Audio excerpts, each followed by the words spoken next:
Republican Congressman Lance Gooden is here. Welcome back to Prime Time. As you've probably heard me say many times, Congressman, I just don't see the reality in the Senate. I don't even know if there's going to be a trial. I'll explain that to the audience later. Let's put the pragmatism aside and let me ask you about this.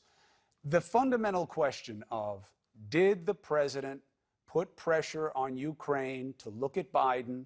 And if they didn't, was there any type of suggestion they wouldn't get aid? Do you believe that that question has value? I believe that the question you're asking will be answered tomorrow based on what we've learned in the last hour and a half, and that is that the White House is going to turn over the whistleblower complaint. They're going to turn over the transcript of the call. So the speculation that I've watched back and forth on this network for the last 2 hours will all be put to rest in about 12 hours if the White House does as they're saying they're going to do tonight. Why? Well, because the last 12 hours, or rather the last 72 hours, have been about what was discussed between these two presidents. What is in this whistleblower report? It sounds like, based on what we're hearing in the last 2 hours, a lot of time going on here, that tomorrow morning both the whistleblower complaint and the transcript of the call are going to be released, so all these great questions can finally have an answer and the speculation can stop. Why does it end? The idea that, let's say the president didn't really mention money in the call with the Ukrainian president. I have to believe they wouldn't release the call if they thought it was damning. Let's say the complaint isn't that specific. Or let's go to bed and wake up tomorrow and have answers to these questions. But why do you think it will answer the questions? If the complaint says, I don't like what he said to the Ukraine president, how does that answer? The question is, what happened between the two of them and what's in the whistleblower complaint? Those are the two primary questions that we don't have answers to. Everything you've seen happen today on Capitol Hill is all based on speculation. I'm saying that speculation of what took place between the two presidents should be answered tomorrow morning. We can end speculation about what took place between the two. Maybe what happens next is still under consideration, but at least we can stop questioning what happened between these two gentlemen. So you have no problem that the president gave two different explanations in 2 days for why he withheld the aid and that they have nothing to do with one another?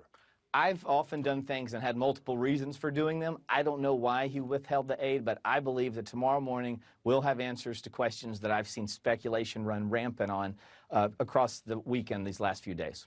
But speculation suggests that you haven't known anything except that fundamental question.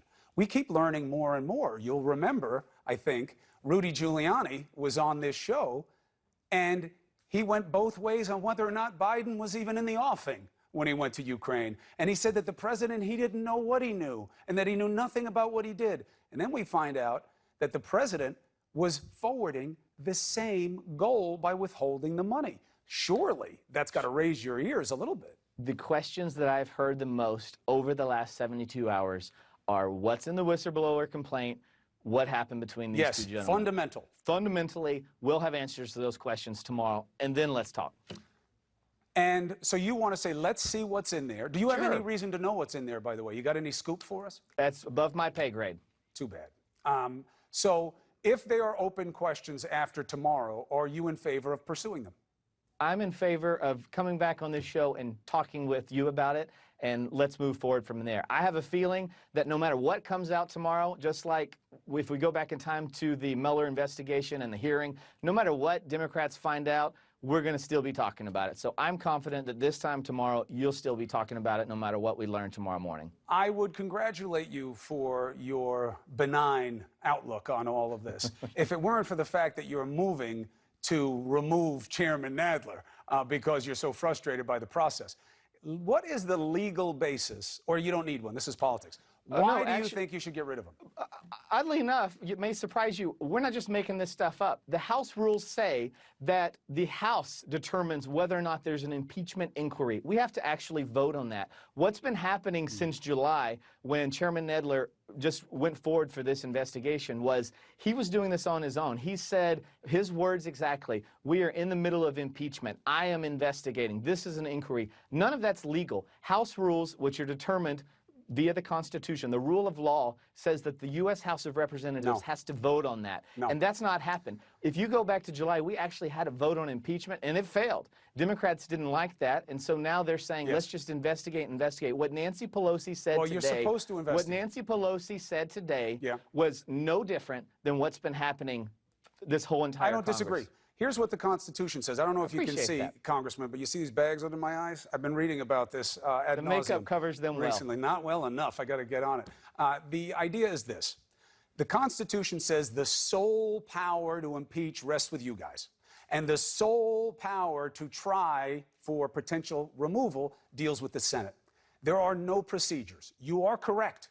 You must have a majority vote for there to be articles of impeachment. Then let's have one. Let's have one. No, If hold on, Democrats hold on. want to impeach the president, Hold on. grow a spine, let's throw it out there and vote on it. You said you weren't making it up.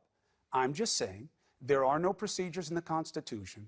There is no right way and wrong way to proceed with impeachment. There isn't even anything called an impeachment inquiry in the Constitution. All you need is the majority vote, so what did he do I will email wrong? to your producer the House rules that spell it out, and that's not how it's being done right now. And that's why I'm saying if we're going to actually move forward into this impeachment process, which it sounds like we're going to get there if you talk to Nancy Pelosi and the far-left caucus that's driving the agenda, if we actually get to that point, we need someone to at least be fair. Chairman Nadler has not been. He's gone on his own and said, this is how we're going to do it. That's just not how the House rules say. We've talked to parliamentarians. We've talked to former members, both parties. And I'll be happy to share with you the actual rules. No, I'm not saying that there aren't procedures, but I don't know that that gets you to lose your chairmanship. And the judiciary is where you're supposed to be doing this contemplating, although you don't have the to. judiciary, you could absolutely. create a special but let's panel. have someone that's actually fair and is going to follow the law. That's not going to say we're impeaching the president. We're not in the middle of an impeachment process. I don't believe that We Nadler haven't has voted on ever it. said he's impeaching. In fact, I've pushed him on it. Absolutely, he says. I've pushed him on it several times. Before I go to bed tonight. And he says they're doing the investigating. We are in impeachment now. I'll send you the quote. Because his point is that it's all the same body of investigation. That anything you want to call it, you can call it. But until you call for a vote of the entire chamber, you're investigating, as you should. And they better be able to make one hell of a case if they're going to bring articles of impeachment against a president. It better not seem like just politics. Democrats don't really want to impeach the president. They want to be under an impeachment process throughout the next election cycle. Democrats know that if they vote for impeachment, even if they are able to muster up the votes, which, by the way, they can't because they have 31 Democrats in districts that went for Trump in the last election cycle, they know they don't have the votes for impeachment. But let's just assume for a second they did. When that goes to the Senate will acquit the president. They know that. I don't even know that they'll try him. Maybe not. I'm with you. They may not. My point is why waste all of this time and these resources? Why not get to work for the American people? All I heard from Democrats when we took office, I'm a freshman, all my freshman colleagues across the aisle said, Lance, I want to work with you. We want to get to work for the American people. Yeah, and you guys have passed a ton of stuff, and the Senate won't put any of it on the floor. Partisanship behind. But now we're talking about impeaching the president. It's outrageous. Why don't you call Mitch McConnell and say that?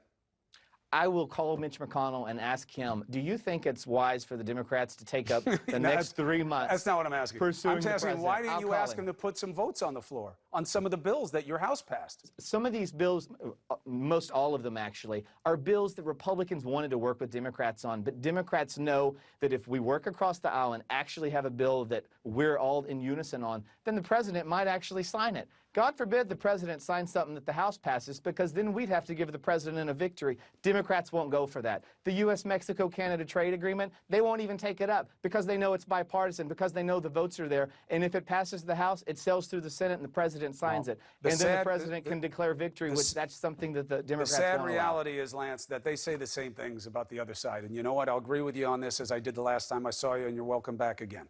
The more you guys can figure out how to do things together, the better. Will this move help that? I doubt it. But I appreciate you being here to make the case.